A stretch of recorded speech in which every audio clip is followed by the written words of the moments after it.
Қайырлы күн достар.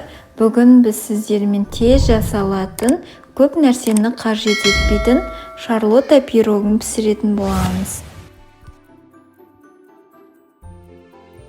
Ең алдымен бізге керегі 200 грамм қантымызға 5 жұмыртқамызды салып, миксермен жақсылап қантын ертіп аламыз. Одан кейін еріп тұрған 100 грамм сары майымызды, 1 шай қасық қопсытқышымызды және 200 грамм ұнымызды салып жақсылап миксермен араластырамыз. Мен шамалы сүт қостым, ол міндетті түрде қосудың қажеті жоқ.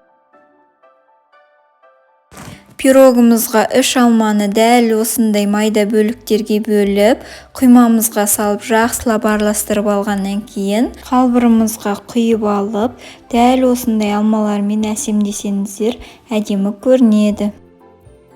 Пирог сіздерде де дәмді шығады деген ойдамын. Менің каналыма тіркеліп, лайк басып, келесі видеоларды жіберіп алмас үшін қоңырау белгісін басып кетіңіздер.